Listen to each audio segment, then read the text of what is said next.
15 November 2024, di Sky Lounge, sebuah hotel termewah di Segitiga Emas, Jakarta. Hei, lihat siapa yang datang. Anak penipu itu benar-benar muncul.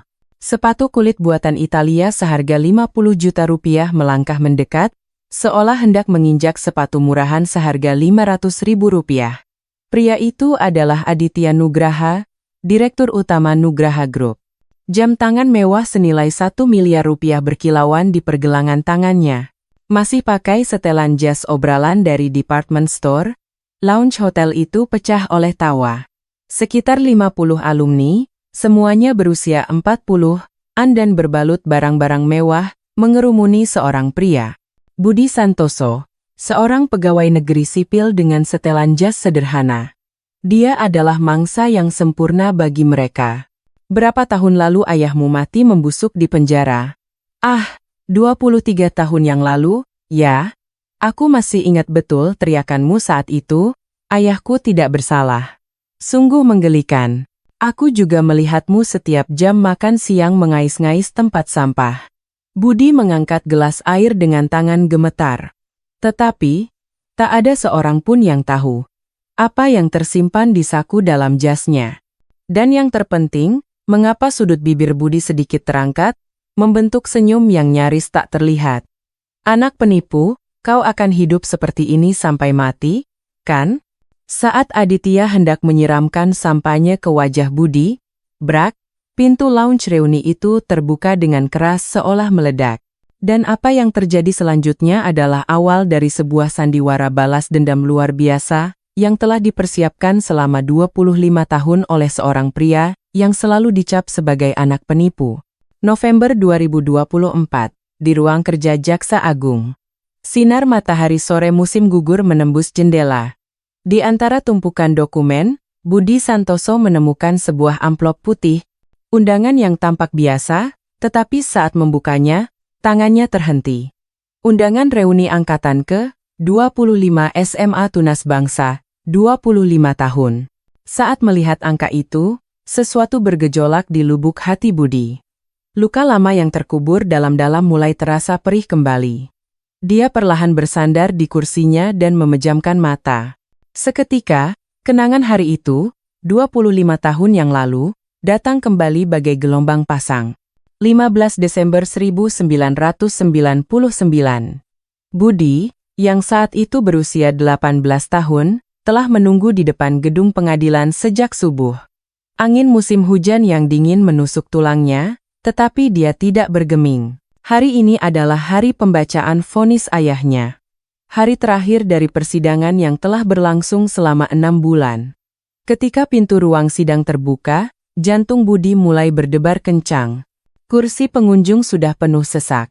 Sebagian besar adalah wartawan, dan sisanya adalah orang-orang dari pihak Tirtayasa Nugraha. Budi berhasil mendapatkan tempat duduk di barisan paling depan. Sesaat kemudian, pintu samping terbuka dan ayahnya masuk. Melihat ayahnya dalam balutan borgol, hati Budi terasa hancur. Hanya dalam waktu setengah tahun, ayahnya telah berubah total. Bahunya yang dulu tegap kini terkulai, dan sorot matanya yang hangat telah dipenuhi keputusasaan yang mendalam. Namun, ayahnya tetap mengangkat kepalanya tinggi-tinggi, seolah mempertahankan harga dirinya yang terakhir. Mata mereka bertemu, bibir Rahman, ayahnya, bergerak sedikit. Tak ada suara yang terdengar, tetapi Budi bisa membaca kata-katanya. Tidak apa-apa, nak. Saat itu, air mata Budi hampir tumpah, tetapi dia menahannya dengan menggertakkan gigi. Dia tidak boleh menangis di depan ayahnya. Hakim masuk, dan semua orang berdiri lalu duduk kembali. Keheningan yang berat menyelimuti ruang sidang. Hanya suara hakim yang membalik-balik berkas yang memecah kesunyian. Terdakwa, silakan berdiri. Rahman perlahan berdiri. Kakinya sedikit gemetar, tetapi dia tetap berdiri tegap. Terdakwa Rahman Santoso dijatuhi hukuman 10 tahun penjara. Tok! Suara palu hakim menggema di ruang sidang. Suara itu terasa seperti paku yang menancap di dada Budi. 10 tahun. Angka itu terus berputar di kepalanya. Yang mulia, tiba-tiba Rahman berteriak. Saya tidak bersalah. Saya tidak mencuri sepeser pun. Suatu hari nanti, anak saya akan membuktikan kebenarannya. Suara Rahman bergetar, tetapi di dalamnya terkandung kekuatan kebenaran. Air mata akhirnya menetes dari mata Budi. Saat itulah, dari belakang kursi pengunjung, terdengar tawa pelan. Budi menoleh. Tirtayasa Nugraha duduk di sana, dikelilingi oleh para pengacaranya, mengenakan setelan mahal. Senyum kemenangan terukir di wajahnya. Di sebelahnya, ada putranya, Aditya. Aditya juga memasang ekspresi mengejek seperti ayahnya. Dan ketika mata mereka bertemu, Aditya membentuk kata dengan bibirnya, penipu. Keesokan harinya, kaca dingin memisahkan ayah dan anak. Rahman tampak 10 tahun lebih tua hanya dalam satu malam. Seragam tahanan orain membuatnya terlihat semakin menyedihkan. Ayah, jangan menangis, nak. Rahman tersenyum lemah. Budi meletakkan tangannya di kaca. Ayahnya meletakkan tangannya di tempat yang sama. Dia ingin merasakan kehangatan ayahnya di balik kaca yang dingin, tetapi yang terasa hanyalah hawa dingin. Budi, ayah punya permintaan terakhir. Dengarkan, jangan balas dendam. Balas dendam hanya akan mengubahmu menjadi monster. Sebaliknya, tegakkan keadilan. Itulah kemenangan yang sejati. Air mata mengalir di mata Rahman. Untuk pertama kalinya, Budi melihat ayahnya menangis. Berjanjilah. Berjanjilah kau akan memilih keadilan, bukan balas dendam. Iya, aku berjanji. Ayah, itulah percakapan terakhir mereka. 2 tahun kemudian, Rahman meninggal di penjara karena serangan jantung, dengan membawa ketidakadilan hingga akhir hayatnya. Seminggu setelah persidangan berakhir, Budi kembali ke sekolah. Setiap kali dia berjalan di koridor, dia mendengar bisik-bisik. Semua orang menatapnya, seolah sedang melihat monyet di kebun binatang. Saat membuka pintu kelas, dia membeku. Di papan tulis, tertulis huruf-huruf besar, anak penipu, kelas menjadi sunyi. Semua mata tertuju pada Budi. Wajah Budi memerah, tetapi dia berjalan ke papan tulis tanpa mengucapkan sepatah kata pun, dan perlahan, dia mulai menghapus tulisan itu. Hei, jangan dihapus. Aditya berdiri. Suaranya penuh dengan cemoohan. Itu kan fakta. Ayahmu mencuri uang ayahku. Aditya mendekat dan mendorong bahu Budi dengan kasar. Budi terhuyung. Ayahku tidak mencuri apapun. Masih saja berbohong. Pengadilan sudah memutuskan dia bersalah. Sekarang ayahmu adalah seorang kriminal. Dan kau adalah anak seorang kriminal. Kata-kata itu menghancurkan hati Budi. Tapi dia tidak hancur. Dia tidak boleh hancur. Karena janjinya pada sang ayah. Sejak hari itu, kehidupan sekolah Budi menjadi neraka. Jam makan siang adalah waktu yang paling menyiksa. Ketika teman-temannya berkumpul untuk makan bekal mereka, Budi duduk sendirian di pojok. Dia tidak bisa membawa bekal karena tidak punya uang. Dia hanya makan sepotong roti paling murah dari kantin. Malam itu adalah malam musim hujan yang sangat dingin. Budi baru pulang ke rumah lewat pukul 11 malam setelah selesai kerja paruh waktu di sebuah minimarket. Ketika dia membuka pintu depan, rumah terasa begitu sunyi. Ibu. Dengan perasaan cemas, Budi berlari ke kamar ibunya. Ibunya tergeletak di lantai. Wajahnya pucat dan napasnya hampir tak terdengar. Dengan tangan gemetar, dia menekan nomor 119. Di ruang gawat darurat rumah sakit, seorang dokter keluar. Ekspresi dokter itu serius. Ibu Anda pingsan karena stres berat. Beliau juga menderita gizi buruk yang parah. Untuk sementara waktu, beliau harus dirawat inap. Berapa biaya rawat inapnya, Dok? Anda harus menyiapkan setidaknya 30 juta rupiah. 30 juta. Angka itu menekan dada Budi. Di rumah bahkan tidak ada 1 juta rupiah pun. Sekitar pukul 3 pagi, seseorang menepuk bahu Budi. Anda Budi Santoso, kan? Saya dari kantor sekretaris Bapak Tirtayasa Nugraha. Tatapan Budi menajam. Pria itu mengeluarkan sebuah amplop tebal. Bapak Tirtayasa ingin membantu biaya rumah sakit. Di sini ada 50 juta rupiah. Sebagai gantinya, ada syaratnya. Anda harus menandatangani surat pernyataan untuk tidak akan pernah mempermasalahkan kasus ini lagi. Kepalan tangan Budi gemetar. Ini sama saja dengan memintanya untuk menyerah pada pembuktian bahwa ayahnya tidak bersalah. Dia memandang ke arah ruang perawatan. Ibunya terbaring dengan selang oksigen. Tapi Budi mengangkat kepalanya. Tidak, saya tidak akan menerima uang itu. Setelah pria itu pergi, Budi pergi ke toilet rumah sakit. Dan untuk pertama kalinya, dia menangis terseduh-seduh. Air mata kemarahan dan tekad. Keesokan harinya, Budi mulai mengambil 3 pekerjaan paruh waktu. Dia bangun pukul 4 pagi untuk mengantar koran, dan setelah sekolah selesai, dia bekerja di minimarket. Dan pada malam hari, dia bekerja sebagai kuli bangunan di proyek konstruksi. Dia hanya tidur 3-4 jam sehari. Tangannya melepuh dan berdarah, kakinya bengkak. Tetapi Budi tidak berhenti. Dalam sebulan, dia berhasil mengumpulkan biaya rumah sakit. Kembali ke tahun 2024. Budi membuka matanya. Hari sudah senja. Ruang kerjanya dipenuhi cahaya jingga. Dia kembali menatap undangan itu. 25 tahun. Meskipun waktu yang panjang telah berlalu, kenangan hari itu masih begitu jelas. Dia membuka laci mejanya. Di dalamnya ada sebuah foto usang. Foto terakhir yang diambil bersama ayahnya. Ayah, sekaranglah waktunya. Butuh 25 tahun, tapi akhirnya semua persiapan sudah selesai.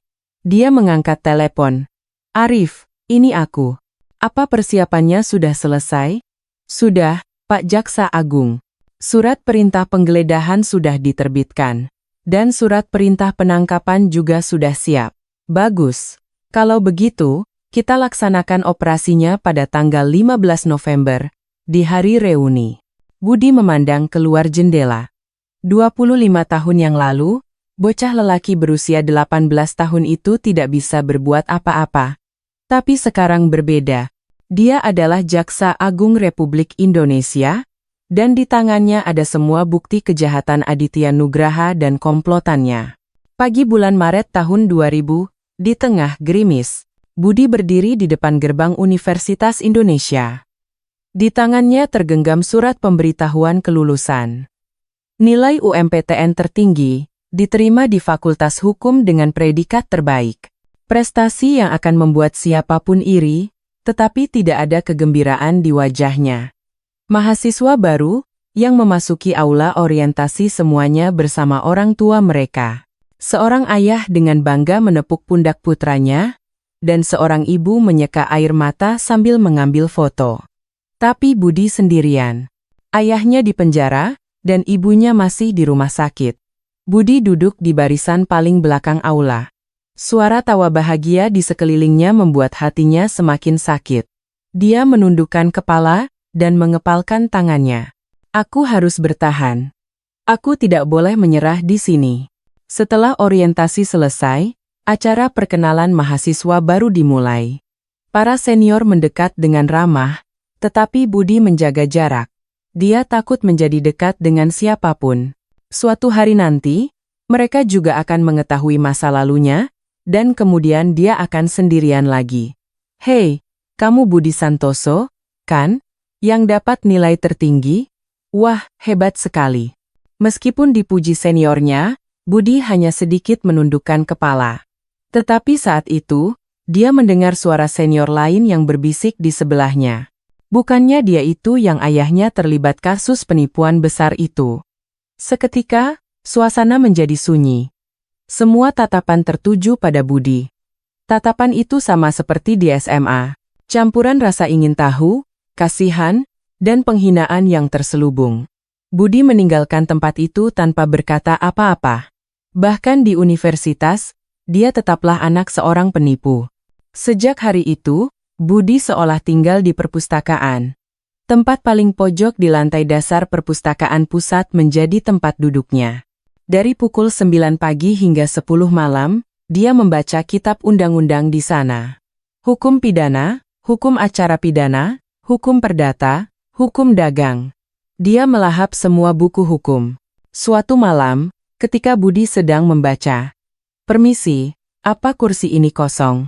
Dia mengangkat kepala dan melihat seorang mahasiswi berdiri di sana. Dengan rambut panjang dan kacamata, dia tampak seperti mahasiswi kedokteran. Ada banyak kursi kosong di perpustakaan, tetapi anehnya dia menanyakan kursi di sebelahnya. Budi hanya mengangguk. Mahasiswi itu duduk dengan tenang dan membuka buku kedokterannya. 1 jam, 2 jam. Keduanya fokus pada belajar masing-masing tanpa bicara. Pukul 10 malam, perpustakaan akan ditutup. Ketika Budi sedang merapikan buku-bukunya dan hendak berdiri, mahasiswi itu menyapanya. "Setiap hari di sini, ya? Mahasiswa hukum?" "Iya. Saya Citra Lestari, mahasiswi kedokteran tingkat 2. Citra mengulurkan tangannya. Budi ragu sejenak, lalu menyambut tangannya. Tangan yang hangat, itulah pertemuan pertama mereka. Keesokan harinya, dan hari berikutnya, Citra duduk di kursi yang sama. Awalnya Budi mengira itu kebetulan, tetapi setelah seminggu, Budi sadar. Dia sengaja duduk di sebelahnya. Tapi anehnya, Budi tidak merasa terganggu. Citra tidak menanyakan apa-apa pada Budi. Dia hanya belajar dengan tenang di sebelahnya. Kadang-kadang dia memberikan coklat atau kopi, tetapi hanya itu. Setelah sebulan berlalu, suatu hari Citra yang memulai pembicaraan, "Kenapa selalu sendirian? Lebih nyaman begini, tidak kesepian?" Mendengar pertanyaan itu, Budi untuk pertama kalinya menatap lurus ke arah Citra. Di matanya, terpancar kekhawatiran yang tulus. Sudah terbiasa. Terbiasa dan baik-baik saja, itu berbeda. Kata-kata Citra membuat sudut hati Budi terasa hangat. Malam itu Budi menulis buku harian setelah sekian lama. "Hari ini aku bertemu orang aneh, seseorang yang memberiku perhatian. Tapi aku takut. Jika dia tahu masa laluku, dia juga akan pergi." 15 April 2001. Saat Budi sedang belajar di perpustakaan, ponselnya berdering. Nomor dari lembaga pemasyarakatan. "Dengan Bapak Budi Santoso?" "Iya. Benar. Ayah Anda meninggal dunia pagi ini." Seketika, dunia terasa berhenti. Ponsel terlepas dari tangannya dan jatuh. Katanya serangan jantung. Di penjara. Sendirian. Dengan membawa ketidakadilan. Ayahnya meninggal dunia. Budi berjalan terhuyung-huyung keluar dari perpustakaan. Kakinya lemas, dia terduduk di tangga. Dan untuk pertama kalinya, dia menangis meraung-raung. "Ayah, ayah." Saat itu, seseorang merangkul bahunya. Itu Citra. Tanpa berkata apa-apa, dia memeluk Budi. Budi menangis lama dalam pelukan Citra. Untuk pertama kalinya dalam 2 tahun, dia menangis di depan seseorang. Rumah duka kosong. Selama 3 hari, satu-satunya orang yang datang adalah Citra. Media massa menulis artikel dengan judul "Akhir Tragis Seorang Koruptor Kakap." Kematian ayahnya pun menjadi bahan cemoohan. Budi menjaga rumah duka sambil menatap foto ayahnya. Di foto itu, ayahnya masih tersenyum hangat. "Ayah, aku pasti akan mengungkap kebenarannya. Tidak peduli berapa lama waktu yang dibutuhkan, aku tidak akan menyerah." Citra menggenggam tangan Budi. "Kamu tidak sendirian. Ada aku." Setelah pemakaman, saat merapikan barang-barang peninggalan ayahnya, Budi menemukan sesuatu yang aneh. Di dalam Alkitab ayahnya, terselip sebuah USB kecil. Dengan tangan gemetar, dia mencolokkan USB itu ke laptop. Ada kata sandi, tetapi Budi langsung tahu. Kata sandi yang selalu digunakan ayahnya. File terbuka. Di dalamnya ada puluhan dokumen dan file rekaman suara, nomor rekening dana gelap Tirtayasa Nugraha, riwayat transaksi, dan catatan rinci tentang perintah Tirtayasa kepada ayahnya. Jantung Budi berdebar kencang. Ayah telah mengumpulkan bukti, tetapi kegembiraan itu hanya sesaat.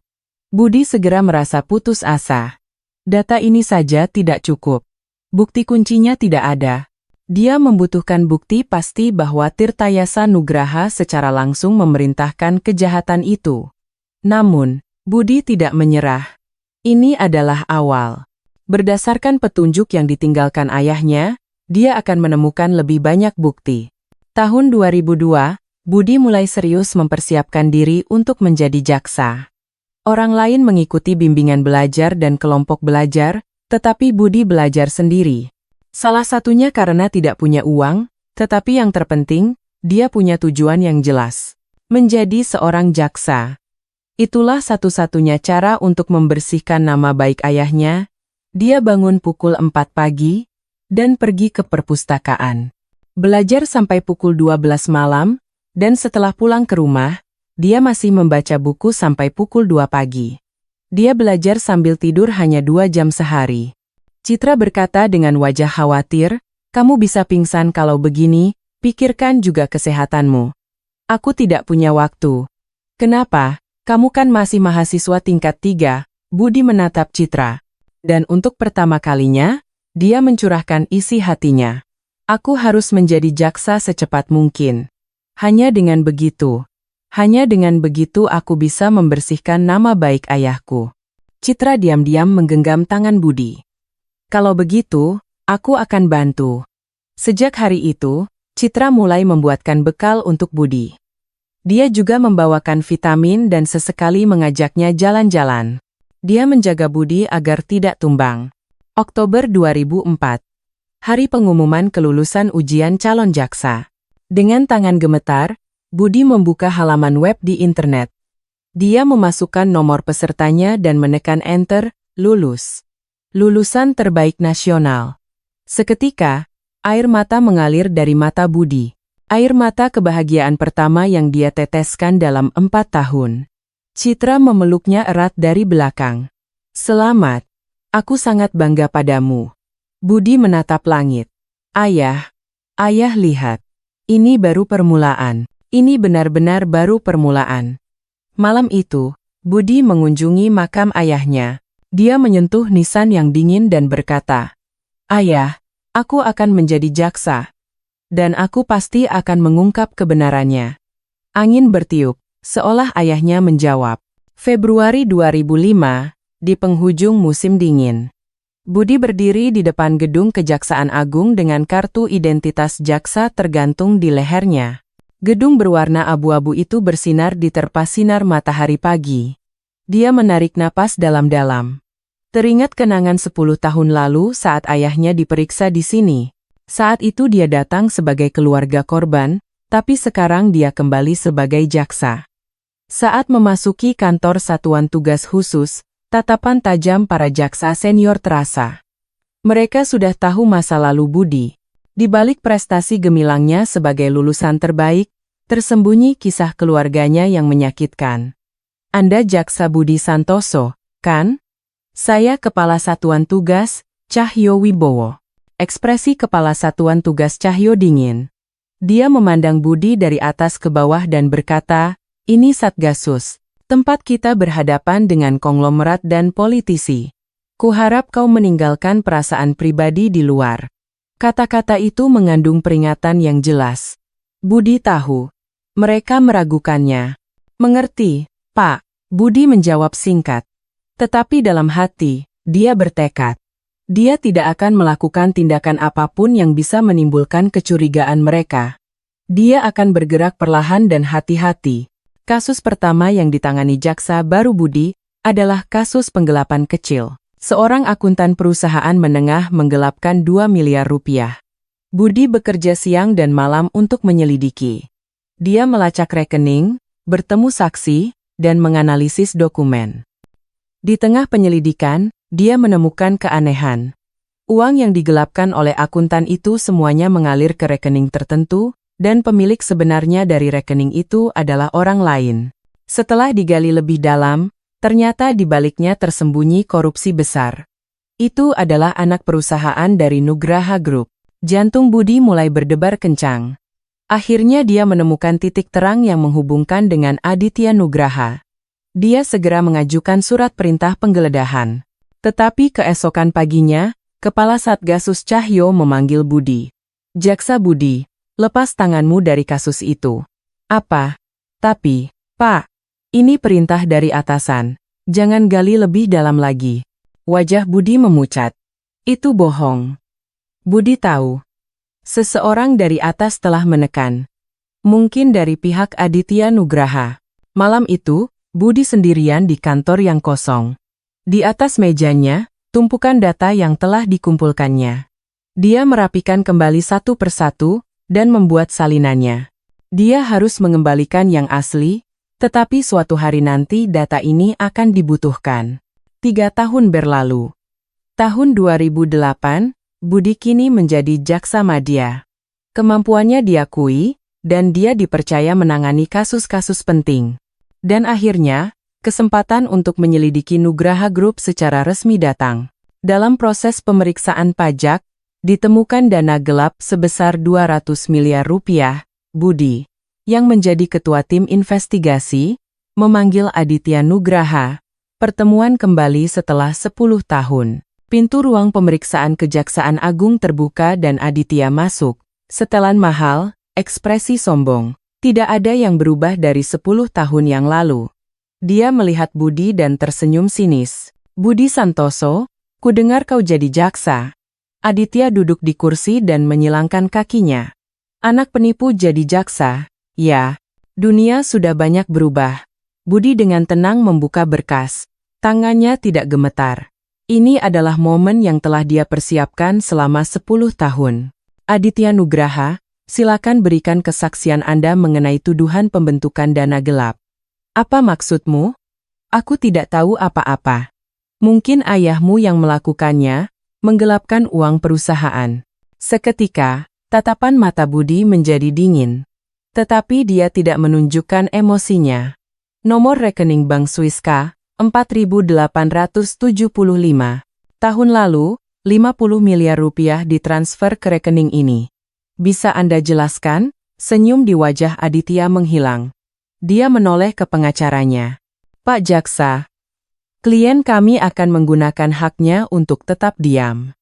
Pemeriksaan berakhir begitu saja. Tetapi Budi tidak menyerah. Dia terus mengumpulkan bukti. Suatu hari, sebuah panggilan telepon masuk. Pak Jaksa Budi, saya pernah bekerja di kantor sekretaris Bapak Tirtayasa. Anda tidak ingin tahu apa yang terjadi 10 tahun lalu? Keesokan malamnya, Budi bertemu dengan orang itu di bawah jembatan Semanggi. Seorang pria berusia awal 60-an. Dia melihat sekeliling dengan waspada dan berkata dengan hati-hati, "Saya Sutrisno, mantan kepala sekretaris Bapak Tirtayasa." Sutrisno mengeluarkan sebuah amplop. Ini sebagian dari data 10 tahun yang lalu. Ayah Anda benar-benar meninggal secara tidak adil, Pak Jaksa. Tangan Budi gemetar. Dia menerima amplop itu dan membukanya. Di dalamnya ada memo tulisan tangan Tirtayasa dan sebuah kaset rekaman. Kenapa? Kenapa baru sekarang? Maafkan saya. Waktu itu saya terlalu takut. Tapi sekarang, saya tidak tahan lagi dengan rasa bersalah ini. Sutrisno melanjutkan, sejak awal, Pak Tirtayasa sudah berencana menjadikan Pak Rahman sebagai kambing hitam. Saat membuat dana gelap, semua dokumen dibuat atas nama Pak Rahman. Air mata mengalir di mata Budi. Kebenaran yang dia dengar setelah 10 tahun. Tahun 2010, di sebuah gedung pernikahan kecil di hari musim semi. Budi dan Citra menikah. Tamu tidak banyak. Dari pihak Budi hampir tidak ada, hanya keluarga dan beberapa teman dari pihak Citra. Tetapi wajah keduanya penuh dengan kebahagiaan. Ketika Citra berdiri di hadapannya dengan gaun pengantin, Budi tidak bisa menahan air matanya. Tanpa wanita ini, dia tidak akan bisa sampai sejauh ini. Perjuanganmu sekarang adalah perjuangan kita, kata Citra sambil menggenggam tangan Budi. Kita akan hadapi bersama sampai akhir. Jangan menyerah. Setelah pernikahan, mereka mengunjungi makam ayah Budi. Citra meletakkan bunga di depan nisan. Ayah, saya akan menjaga Budi dengan baik. Jangan khawatir. Angin bertiup.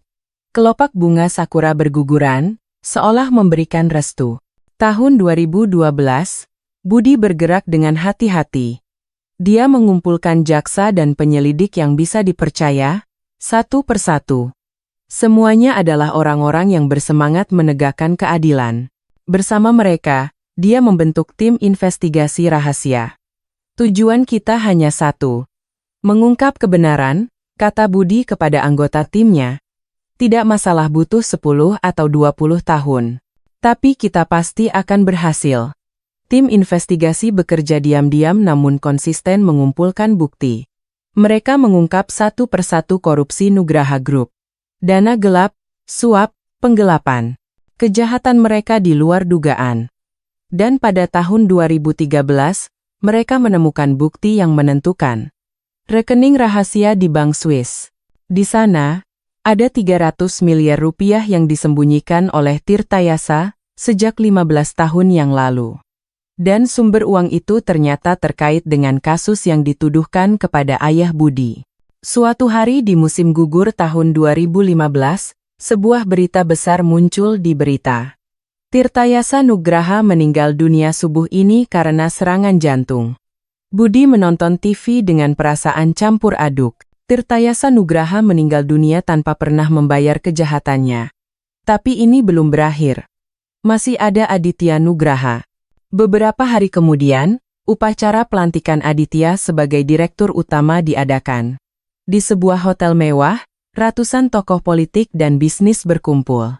Aditya naik ke podium dan berpidato. Saya akan menjalankan manajemen yang jujur dan transparan.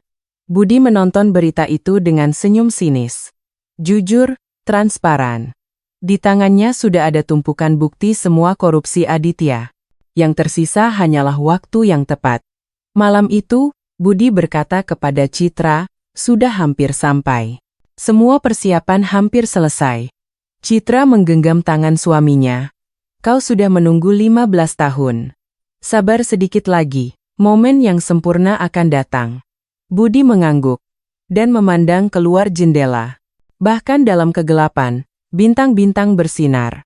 Keadilan juga akan bersinar seperti itu suatu hari nanti. Tahun 2018, di musim dingin yang dingin di Zurich, Swiss. Budi berada di Swiss untuk investigasi kerjasama internasional. Setelah melacak selama 3 tahun, akhirnya dia mendapatkan kerjasama dari Kejaksaan Swiss. Di ruang rapat kantor pusat Bank UBS, Budi membalik-balik dokumen dengan tangan gemetar. Riwayat transaksi rekening setebal lebih dari 300 halaman.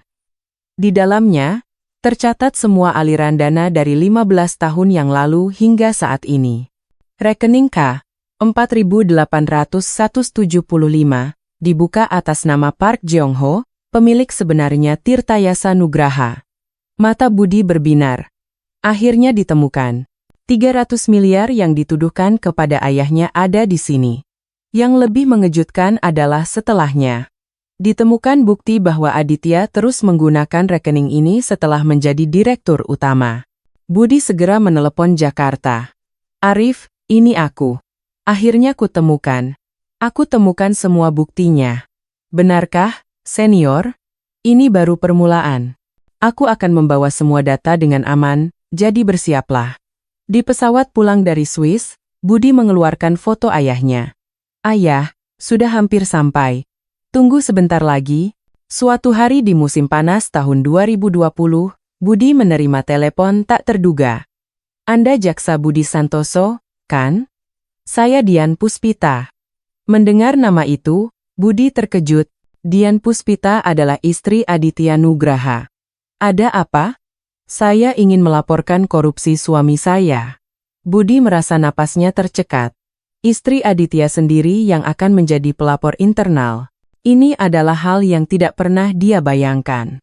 Keesokan harinya, bertemu di sebuah tempat rahasia, Dian tampak kuyu. Dia menyerahkan sebuah USB dengan tangan gemetar. Saya tidak tahan lagi. Saya tidak bisa hanya diam melihat apa yang dilakukan suami saya. Orang itu. Air mata menggenang di mata Dian. Terutama setelah saya tahu cerita tentang ayah Anda, Pak Jaksa. Saya merasa sangat tersiksa karena selama ini hidup dari uang itu. Di dalam USB, terdapat buku besar dana gelap Aditya Nugraha secara utuh. Semua korupsi selama 25 tahun tercatat dengan rinci. Suap kepada politisi, dana lobi untuk kejaksaan dan polisi, dan tangan Budi berhenti. 20 Desember 1999. Biaya eliminasi Rahman Santoso, 500 juta rupiah. Biaya eliminasi. Melihat kata itu, seluruh tubuh Budi gemetar. Membuat ayahnya meninggal di penjara juga merupakan bagian dari rencana mereka. Suatu hari di musim gugur tahun 2022, Sutrisno kembali menghubunginya. Pak Jaksa, akhirnya saya menemukannya. Menemukan apa? File rekaman langsung dari Pak Tirtayasa, di mana dia menjelaskan semua rencananya. Budi segera bertemu dengan Sutrisno.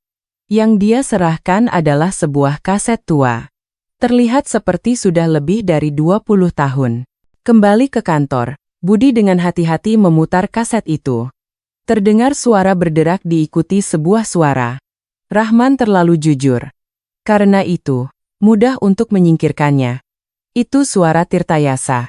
Buat semua dokumen atas namanya. Buka rekening juga dengan nomor KTP-nya. Nanti kalau ketahuan, limpahkan semua kesalahan padanya. Tapi, Pak, apa Pak Rahman akan diam saja? Dia miskin. Dia tidak akan bisa menyewa pengacara yang baik. Di hadapan bukti yang kita siapkan, dia tidak akan berdaya. Selama mendengarkan kaset itu, kepalan tangan Budi gemetar hebat. Kemarahan dan kesedihan datang bersamaan. Dan jika dia terus bicara di penjara, bereskan diam-diam. Pada kalimat terakhir, Budi menghentikan kaset itu. Air mata mengalir deras. Kematian ayahnya bukanlah serangan jantung biasa. Itu adalah pembunuhan yang mereka rencanakan. Budi menangis lama. Lalu dia menyeka air matanya dan berdiri. Sekarang semua potongan puzzle telah tersusun. Semua bukti yang dikumpulkan selama 25 tahun terhubung menjadi satu. Tahun 2023, Jaksa Agung. Dengan ini melantik Jaksa Budi Santoso sebagai Jaksa Agung Republik Indonesia ke-45. Saat menerima surat keputusan dari Presiden, Budi merasakan emosi yang mendalam. Bocah lelaki, berusia 18 tahun yang duduk tak berdaya di kursi pengunjung pengadilan 25 tahun yang lalu, kini menjadi pimpinan Kejaksaan Republik Indonesia. Dalam pidato pelantikannya, Budi berkata, "Penegakan keadilan adalah prioritas utama saya. Tidak ada seorang pun, tidak ada kekuasaan apapun yang bisa berada di atas hukum." Media massa memberitakan pidato pelantikannya secara besar-besaran. Jaksa Keadilan akhirnya menjadi Jaksa Agung. Pada hari pertama menjabat, Budi memanggil Arief Wibisono. "Arief, sekaranglah waktunya. Akhirnya kita mulai, Pak." "Ya, aku sudah menunggu 25 tahun. Sekarang saatnya mengakhirinya." Mata Arief berbinar. Semua persiapan sudah selesai. Surat perintah penggeledahan sudah siap, dan surat perintah penangkapan bisa diajukan kapan saja. Malam sebelum reuni, Budi sedang melakukan pemeriksaan terakhir di ruang kerjanya. Citra masuk ke ruang kerja. "Besok, ya?" "Iya." Akhirnya, Citra merangkul bahu suaminya. "Apa kamu tidak takut?" "Tentu saja takut. Tapi aku tidak bisa menundanya lagi." Budi menatap foto ayahnya. Sudah 25 tahun. 23 tahun sejak ayah meninggal. Sekarang benar-benar harus diakhiri. Citra mengangguk. "Aku bangga padamu. Selama 25 tahun, kau tidak pernah menyerah sekalipun." Malam itu, Budi tidur nyenyak setelah sekian lama. Dalam mimpinya, dia bertemu ayahnya. Ayahnya tersenyum. Dengan senyum hangat, dia mengelus kepala putranya. "Kau hebat, Nak. Sekarang semuanya sudah berakhir." 15 November, hari yang menentukan. Pagi hari reuni, Budi bangun pagi-pagi dan mengunjungi makam ayahnya. Udara pagi yang dingin masuk jauh ke dalam paru-parunya. "Ayah, hari ini, akhirnya hari untuk mengungkap kebenaran." Sambil menyentuh nisan, Budi berkata, "Aditya juga akan datang ke reuni hari ini. Dan aku akan mengakhiri semuanya di sana." Angin bertiup, daun-daun bergoyang, seolah ayahnya memberikan dukungan. Pukul 3 sore, Budi menelepon Arief. "Siagakan semua tim. Kita bergerak tepat pukul 7 malam." "Siap, Pak Jaksa Agung."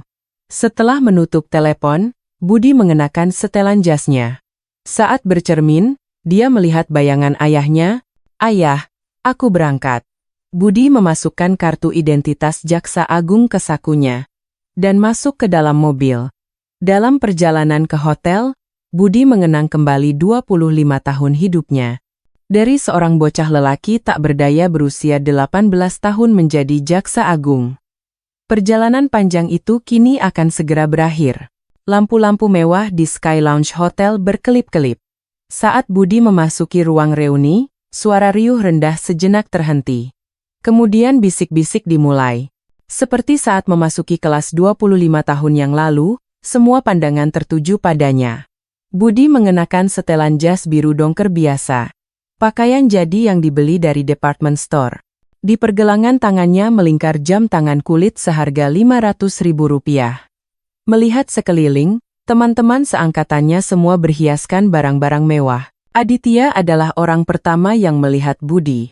Dia sedang memegang gelas sampahnya, dan saat melihat Budi, sudut bibirnya naik menyeringai. Seperti anak kecil yang menemukan mainan yang menarik. Hei, Budi Santoso. Kau benar-benar datang. Seketika semua perhatian tertuju pada Budi. Aditya mendekat. Langkahnya sombong dan ekspresinya penuh cemoohan. Masih begitu saja penampilanmu. Apa gaji pegawai negeri cuma cukup untuk ini? Terdengar tawa pelan dari sekitar. Di sekitar Aditya sudah berkumpul beberapa teman seangkatan. Doni Wijoyo mendekat. Dia sekarang menjadi partner di sebuah firma hukum besar. Matanya yang terlihat di balik kacamata berbingkai emas itu dingin. Budi, kau benar-benar tidak berubah, ya? Sama menyedihkannya seperti 25 tahun yang lalu. Dia sengaja menarik lengan jas Budi. Terlihat jahitan murah. Kalau kau pakai baju seperti ini, seumur hidup kau akan jadi orang rendahan. Reza Malik ikut menimpali. Dia telah menjadi CEO sebuah agensi hiburan. Betul. Karyawan baru di perusahaanku saja pakai baju lebih bagus darimu. Mereka membentuk lingkaran mengelilingi Budi. Seperti hyena yang mengepung mangsanya. Budi berdiri diam. Tanpa mengubah ekspresi sedikitpun. Seorang teman wanita bernama Rina Hartono mendekat. Dia telah menjadi istri seorang direktur perusahaan besar. Cincin berlian yang berkilauan di jarinya menyilaukan mata. Ya ampun, Budi, ku dengar kau bahkan belum menikah? Dia sengaja berbicara dengan suara keras. Pantas saja. Siapa juga yang mau menikah dengan anak penipu? Aditya meminum seteguk sampahnya dan berkata dengan suara lebih keras. Hei, kalian semua ingat. Waktu kelas 3 SMA, hari sidang ayah Budi. Seketika ruang reuni menjadi hening. Semua orang memasang telinga. Hari itu Budi datang ke sekolah sambil menangis. Berteriak ayahku tidak bersalah. Aditya menirunya dengan berlebihan, bahkan membuat ekspresi menangis. Lucu sekali, kan? Sudah divonis bersalah di pengadilan, tapi masih saja ngotot. Teman-teman seangkatannya tertawa terbahak-bahak. Doni menimpali, dan aku ingat dia selalu makan sepotong roti sendirian di pojok setiap jam makan siang. Tidak bisa bawa bekal karena tidak punya uang. Benar, benar. Aku pernah melihatnya mengais-ngais tempat sampah. Teriak seseorang. Itu tidak benar. Tetapi suasana sudah memanas. Reza Malik mengucapkan kata-kata yang lebih kejam. Tapi untung juga ayahnya mati di penjara. Kalau masih hidup, seumur hidup pasti malu. Mendengar kata-kata itu, wajah Budi memucat. Seluruh tubuhnya gemetar. Tetapi dia masih menahannya. Waktunya belum tiba. Makan malam dimulai. Budi duduk sendirian di meja pojok. Tidak ada yang mau duduk bersamanya. Pelayan membawakan makanan, tetapi Budi tidak menyentuhnya sama sekali. Aditya berdiri dan mengambil mikrofon. Teman-teman, hari ini kita kedatangan tamu istimewa, yaitu selebriti kita, Budi Santoso. Semua pandangan kembali tertuju pada Budi. Sudah 25 tahun berlalu, tapi dia masih sama saja, miskin, menyedihkan, dan sendirian. Orang-orang terkikik. Tapi Budi, apa kau masih berpikir ayahmu tidak bersalah? Tanya Aditya secara langsung. Budi perlahan berdiri. Semua orang menahan napas dan menatapnya. Ya, saya masih berpikir begitu. Aditya tertawa terbahak-bahak. Hahaha, lihatlah. Dia masih menyangkal kenyataan. Doni berdiri dari tempat duduknya dan berkata, Budi, sudahlah. Akui saja. Ayahmu adalah seorang kriminal. Seorang pencuri yang mencuri 300 miliar uang perusahaan. Reza Malik pun ikut menimpali. Dan kau adalah anak pencuri itu. Seumur hidup kau harus menyandang predikat itu. Satu persatu teman seangkatan ikut bergabung. Betul, anak penipu. Orang yang dinadinya mengalir darah pencuri. Makanya seumur hidup kau begitu-begitu saja. Kata-kata yang mendekati hinaan terus dilontarkan. Budi mendengarkan semua itu dalam diam. Saat itu Rina berkata dengan sinis. Tapi Budi, tadi kau bilang sudah menikah? Dengan seorang profesor di rumah sakit Cipto Mangunkusumo? Kau pintar juga berbohong ya?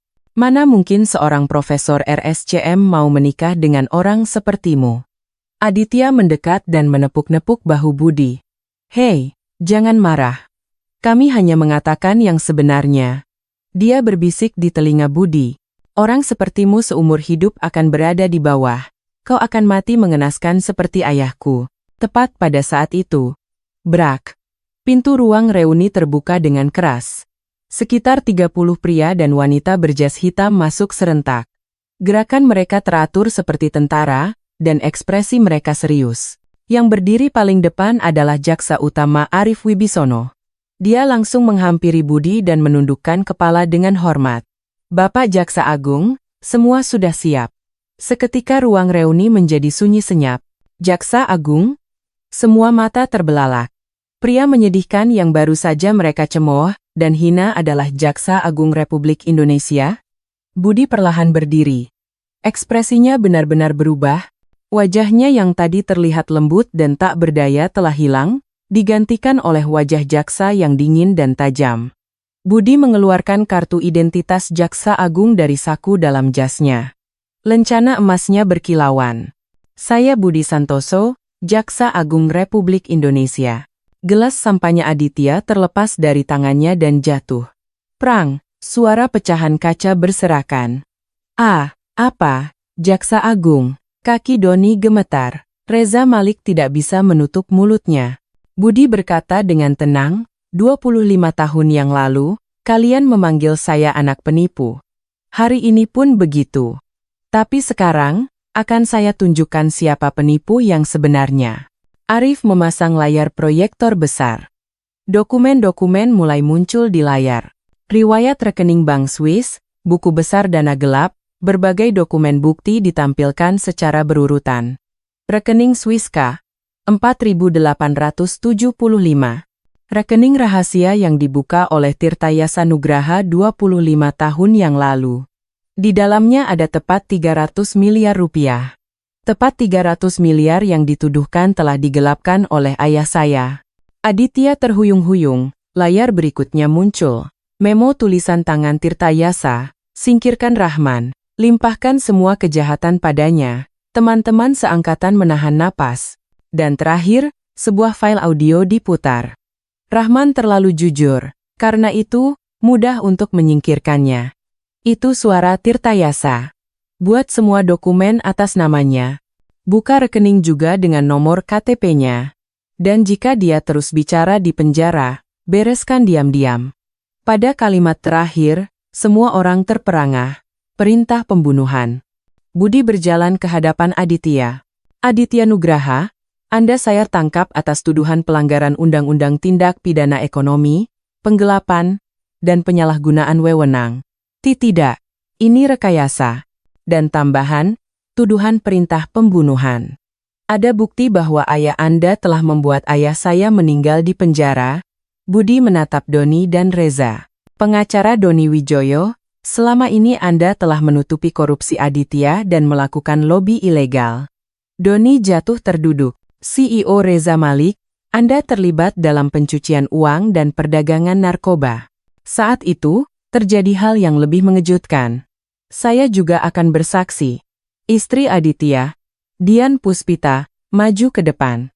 Dia adalah seorang pejabat tinggi di Direktorat Jenderal Pajak. Suami saya telah mengelola dana gelap selama 25 tahun. Semua buku besarnya telah saya serahkan ke kejaksaan. Aditya menjerit. Dian, bagaimana bisa kau? Dian menatap suaminya dengan dingin. Aku tidak bisa hidup dalam kebohongan lagi. Terutama setelah mengetahui cerita tentang ayah Pak Budi, aku merasa sangat tersiksa karena kita hidup dari uang kotor itu. Rina Hartono jatuh terduduk di lantai. Teman-teman seangkatan lainnya mulai berlutut satu persatu. Wajah mereka yang tadi mencemooh Budi, kini dipenuhi ketakutan dan rasa malu. Aditya berlutut dan mulai menangis. Maafkan aku. Aku benar-benar minta maaf, Budi. Dia menundukkan kepalanya ke lantai dan menangis tersedu-sedu. Aku benar-benar tidak tahu. Aku tidak tahu ayahku orang seperti itu. Budi memandang berkeliling ke teman-teman seangkatannya. Air mata mengalir di matanya. Butuh waktu 25 tahun. Selama 25 tahun, tidak pernah sekalipun saya tidur nyenyak. Saya hidup untuk membersihkan nama baik ayah saya. Suaranya bergetar. Setiap kali kalian memanggil saya anak penipu, hati saya hancur. Tapi saya bertahan. Saya percaya suatu hari kebenaran akan terungkap. Ruang reuni menjadi lautan air mata. Tapi saya tidak datang ke sini untuk balas dendam. Saya datang untuk menegakkan keadilan. Karena wasiat terakhir ayah saya adalah untuk memilih keadilan, bukan balas dendam. Borgol telah disiapkan, tetapi Budi menghentikannya sejenak. Dia berlutut di depan Aditya. Aditya, aku memaafkanmu. Aditya menatapnya dengan mata terkejut. Tapi kau harus menerima hukuman dari hukum. Karena itulah keadilan. Saat itu, pintu ruang reuni terbuka dan Citra masuk. Mengenakan gaun hitam yang elegan, dia terlihat sangat berwibawa. Sayang, kamu tidak apa-apa? Teman-teman seangkatan semakin terkejut. Dia benar-benar seorang profesor bedah saraf di Rumah Sakit Cipto Mangunkusumo. 6 bulan kemudian, di pengadilan. Terdakwa Aditya Nugraha dijatuhi hukuman 10 tahun penjara. Hukuman yang sama dengan yang diterima ayah Budi 25 tahun yang lalu. Tapi kali ini, penjahat yang sesungguhnya yang diadili. Di hari yang sama, di pengadilan lain.